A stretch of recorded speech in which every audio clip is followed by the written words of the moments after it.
Welcome to Gods and Heroes of Ancient Greece. My name is MyLinda Butterworth, and today we will continue with the epic tale of the Argonauts, beginning with Jason in the Palace of Aeetes. In the early morning, the young heroes took counsel with one another, and Jason rose and said, "If you, my noble companions, will take my advice, you will remain quietly aboard, but with weapons in your hands, while I and the sons of Phrixus and 2 of your number make our way to the palace of King Aeetes. First, I shall try the expedient way of courtesy, and ask him in seemly words to give us the golden fleece. But I do not doubt that, confident in his strength, he will reject my request. In this way, however, we shall learn from his own lips what it is we must do. And who can be entirely certain that our words may, after all, strike him favorably? For on another exception, did not words induce him to give hospitality and protection to innocent Phrixus, who was fleeing from his stepmother?" The young heroes approved Jason's scheme, and so he took in his hand the staff of peace, and left the ship with the sons of Phrixus and his comrades Telamon and Augeas. They entered a field overgrown with willows known as the Circassian fields. Here, to their horror, they saw many dead bodies hanging in chains. The custom in Colchis was to wrap dead men in rawhide, hang them on trees at a distance from the city, and let the air dry the flesh and the bones. To burn or bury them was considered blasphemous, but so that the earth might yet have her due, they buried all their women. Colchis had many inhabitants, and in order to protect Jason and his companions from them, and from the suspicious King Aeetes, here the patroness of the Argonauts shrouded the city in a thick blanket of mist while they were on their way, and did not disperse it until they had reached the palace. They stopped in the court and marveled at the massive walls of the king's house, and the high gate, and the great pillars. The entire building was circled by jutting ramparts of stone, slit with a series of triangular openings. Silently, they crossed the threshold of the forecourt and found spacious arbors covered with grapevines and 4 ever-flowing fountains. The first fountain bubbled up with jets of milk. The second fountain streamed wine, the third fragrant oil, and the 4th water, which was warm in winter and cold as ice in summer. These Hephaestus had artfully contrived, and he had also made for the king bulls of bronze, from whose throats blew a fiery breath, and a plough of solid iron. All this he had done out of gratitude to the father of Aeetes, to the sun god who had once rescued Hephaestus in the battle with the giants by snatching him away in his chariot. From this outer court they came to the colonnade of the middle court, which stretched to the left and to the right, and opened up vistas of entranceways and chambers. Directly opposite were 2 main wings of the palace. One was the dwelling of King Aeetes himself, and the other for his son Ibircirtus.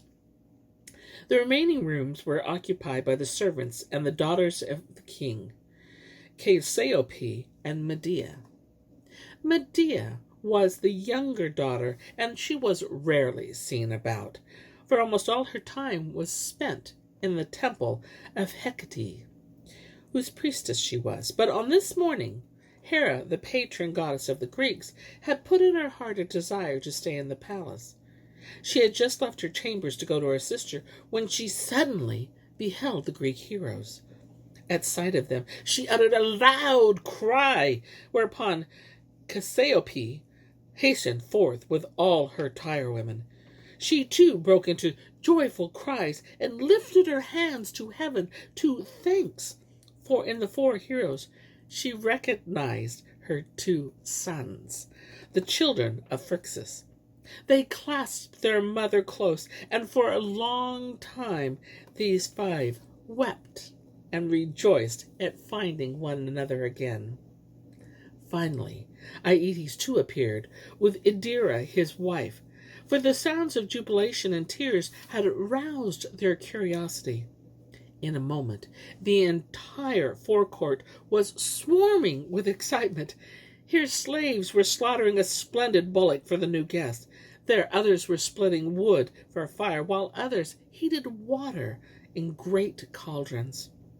There was not one who was not occupied with something in the service of the king. But unseen by them all, arrows floated high in the air. He drew a pain-bringing arrow from his quiver, dropped down to the earth, and crouching behind Jason, made taut his bow, and launched the dart at Medea. No one saw it fly, not even she herself, but it burned under her breast like flame. From time to time, she took a deep, panting breath, like one in a grip of some malady, and then again she cast sidelong glances to Jason in the radiance of his heroic youth. Her mind was empty of everything else. Sweet sorrow filled her spirit, and she paled and reddened in turn. In all that joyful confusion, no one had observed what was going on within her. Servants came bearing platters of food for the Argonauts, who had bathed themselves after the toil of their rowing, sat down at the board to refresh themselves with rich and dainty fare and drinks. In the course of the feast, the grandsons of King Aeetes told him of the fate that they had overtaken them, and then in a low voice he inquired about the strangers. "I shall not conceal it from you, grandfather," whispered Argus.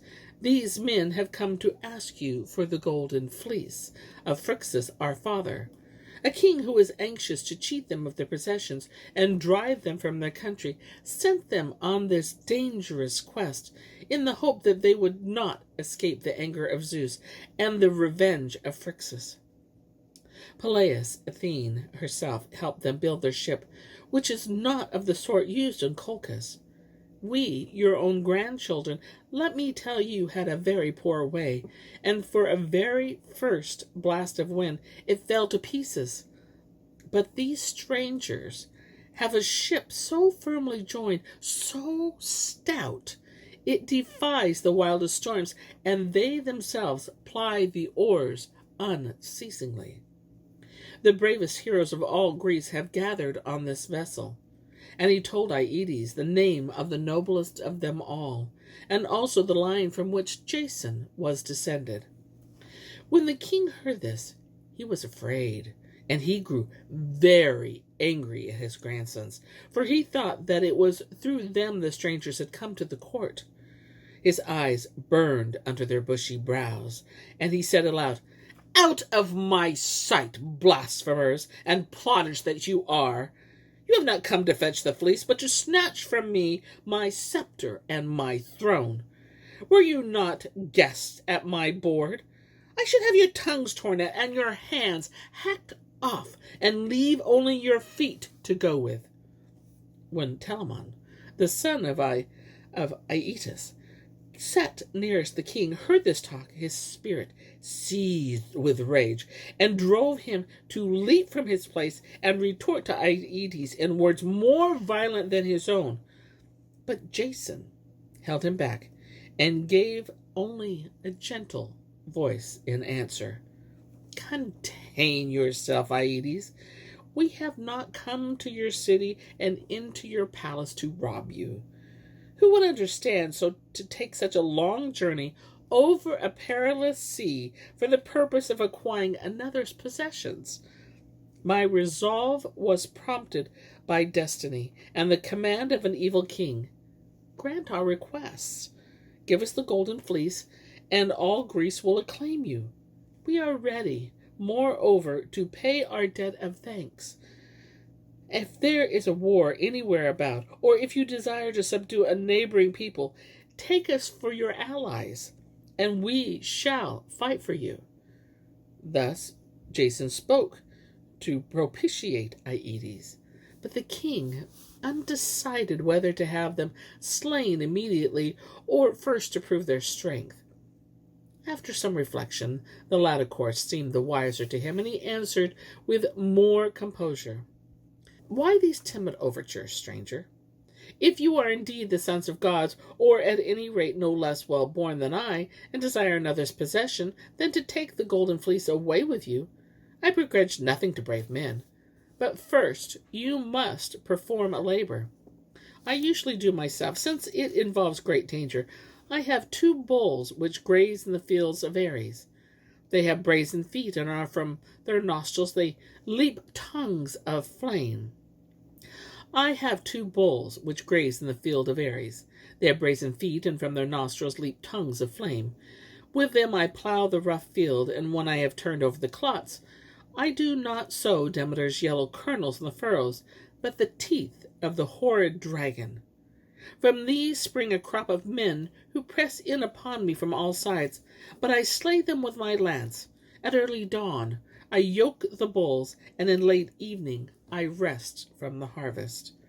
When you have done the same on that very day, O leader, you may take the golden fleece away with you to your king.